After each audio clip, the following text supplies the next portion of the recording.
বর্তমানে ভাস্কর্য নিয়ে অনেক কথা। হাফিজ সাহেব, আপনি কিছু বলেন না কেন? আপনি কি সরকারের দালাল হয়ে গেলেন? লিখতেছে, বলেন তো। মসজিদের মধ্যে মুসল্লি ভরা, খুব খেয়াল করবেন কথাগুলো। ফরজ নামাজের ইকামত চলতেছে, সমস্ত মুসল্লি আমরা মসজিদে একই জামাতের সাথে শামিল, একই জামাতে। কিন্তু কেরাত কি সবাই পড়বে? কে পড়বে? কে পড়বে? ইমাম সাহেব পড়বে। আমরা তো আহলে হক ওলামাদের পতাকার নিচেই তো থাকি, কিন্তু এই গজারিয়া থানার নদীর পাড়ে ৫,০০০ মানুষের সামনে কণ্ঠ বাজাইয়া বয়ান করা আর ১৬ কোটি মানুষের মাথা নিয়ে চিন্তা করে কোন ইস্যুর ব্যাপারে কথা বলা, এটা এক না। এটা কোনদিন কি না? চরমনার পীর সাহেব তিনি যেই কথা বলতে পারবেন, এটা আমি পারবো না। তিনি যদি বলেন সরকারকে হুঁশিয়ার করে দিলাম, আমার মতো পাগল ছাগলও যদি কয় হুঁশিয়ার করে দিলাম, তাহলে একদিকে আমার অস্তিত্ব বিলীন, অপরদিকে চরমনার হুজুরের অবস্থান যেই পরিমাণ আছে ওই পরিমাণ থেকে আমি আরো হালকার দিকে নিয়ে গেলাম। হযরত মামুনুল হক সাহেব, তার স্থান থেকে তিনি একজন শাইখুল হাদিস আল্লামা আজিজুল হক রাহমাতুল্লাহ আলাইহির সন্তান। কথা ঠিক না?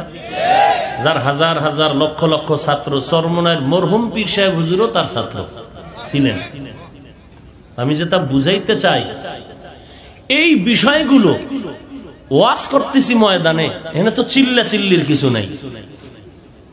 এই বিষয়গুলো রাষ্ট্রীয় বিষয়, ধর্মীয় বড় কোনো বিষয়, আমাদের বড় বড় ওলামায়ে কেরাম তারা বসে সরকারের সাথে সমঝোতার মাধ্যমে যেভাবে সুন্দর হয়, যেইভাবে তারা আগাবেন শরীয়ত অনুযায়ী। আমরা কি ওলামায়ে কেরামের সিদ্ধান্তের বাইরে যাব? এখানে এই ধাক্কা ধাক্কির কি আছে? হাফিজ সাহেব কিছু বলেন না কেন? আমরা সরকারের দালাল। তো তুমি কার দালাল? তোমারে আমরা চিনি না। এখানে 2 দিন মাহফিল, কালকে মাহফিল হয়নি, হইছে?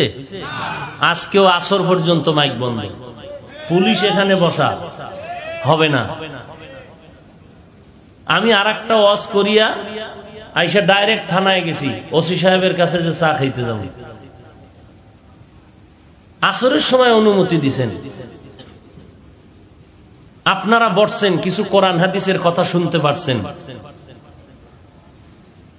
আপনি যদি ফজরের নামাজ না পড়েন, জহুর না পড়েন, আসর না পড়েন, মাগরিব না পড়েন, এশার নামাজ না পড়েন, আপনি বয়ান শুনলে কি হবে, না শুনলে কি হবে বলেন? আপনি যে চিল্লাইতেছেন, আপনি মুসলমান, রাসূলের উম্মত, আপনার ঘরের আলমারি শুকেছে, বাঘ ভাল্লুক বানরের ছবি নাই, এগুলো নামান না কেন? আপনার বাচ্চাকে কান্না বন্ধ করার জন্য পুতুল কিনেন নাই, নামান না কেন? কাদিয়ানীদের পণ্য আরএফএল কোম্পানির বালতি বদনা ঘরে নাই, ফেলে দেন না কেন?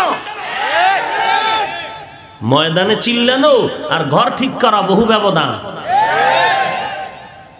বহু ব্যবধান। বেশি বুঝবেন না।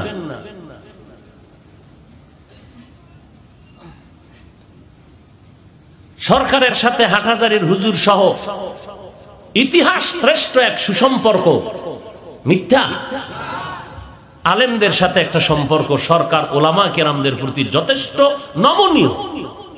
আমাদের মুরব্বীরা, এরপর আমি তো বসে নাই, আমার মুরব্বী ওলামায়ে কেরাম অন্য লাইনে যেভাবে যাকে পারি আমার ওয়েতে আমি বুঝাইতেছি, বলতেছি, ফোনে পারি, সরাসরি পারি, যে একটা হওয়া উম্মতের যেন কোনো বিশৃঙ্খলা না হয়, মানুষ যেন বিভ্রান্তের মধ্যে না পড়ে। সরকার তো আলেমদের প্রতি মহব্বত আছে, সবাই গিয়া সরকারের সাথে বসে একটা সমাধানের চিন্তা করুক। ওলামায়ে কেরাম যেদিকে আমাদেরকে ইশারা দিবেন আমরা সেদিকেই যাব। আমরা মন মতো তো চলি না, চলবো না, কারণ আমরা আদর্শ নবীর আদর্শের উম্মত। এর থেকে আর ভালো কথা আমার জানা নাই। এরপর যদি কেন আমি দালাল, আমার কিছু করার নেই।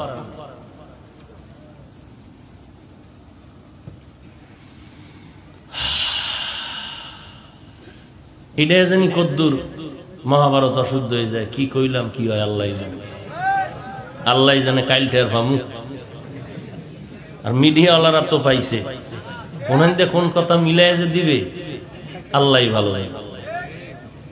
আল্লাহ আমাকেও হেদায়াত দান করেন, আমাদের ওলামায়ে কেরামদেরকে হেদায়াত দান করেন, গোটা দেশ ও জাতিকে আল্লাহ পাক হেদায়াতের উপরে চলার তৌফিক দান করেন।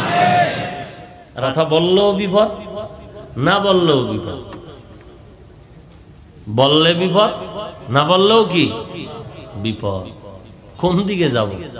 চতুর্দিকে আসমান, ভাগার কোনো জায়গা নেই। আল্লাহ হেদায়াত দান করেন। আমাকে একজনে, আমি তো ফেসবুক চালাই না, আল্লাহর শুকর, আলহামদুলিল্লাহ, 1000 কোটি বার শুকর, এই গজব থেকে আল্লাহ আমাকে হেফাজতে রেখেছেন। অনেকে লেখে, না চালাইলেও কেউ দেখায় তো, যে হাফিজ সাহেব মাটির তলের ওয়াজ কইরা খাইবেন কয়দিন। এখন তো একজনারে লাথি মারার কৌশল, অপকৌশল হলো কাছে যাওয়া লাগবে না, গজবের ফেসবুক। ইমামরে কেউ সামনে গালি দিতে সাহস পায়, ফেসবুক আছে। সরমনার পিসা বুজুরের কেউ কিছু বলার সাহস পাবে, কিন্তু ফেসবুকে তো গালি দিতেছে। হাটহাজারির হুজুরের মরার পরেও ছাড়ে নাই, বুঝেন না? মরণের পরেও ছাড়ে নাই ফেসবুক। কি অবস্থা! রাগ করলেন, খারাপ কিছু বললাম, এবার কিছু বয়ান করব, শুনবেন? ইন্নাল্লাযীনা আমানু ওয়া আমিলুস সালিহাত কানাত লাহুম জান্নাতুল ফিরদাউসি নুজুলা।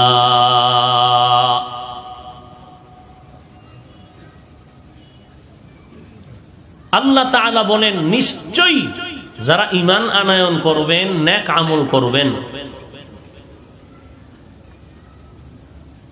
তাদের জন্য আমি আল্লাহ নির্ধারিত করে রেখেছি শান্তির উচ্চ ঠিকানা জান্নাতুল ফিরদাউস। নবীজির হাদিস পড়েছি, আল্লাহর রাসূল বলেন, লা তাআতা লি মাখলুকিন ফি মাসিয়াতিল খালিক। ওলামায়ে কেরাম, মুরব্বিরা, কি আমার কথা কোনো ঝামেলা আছে?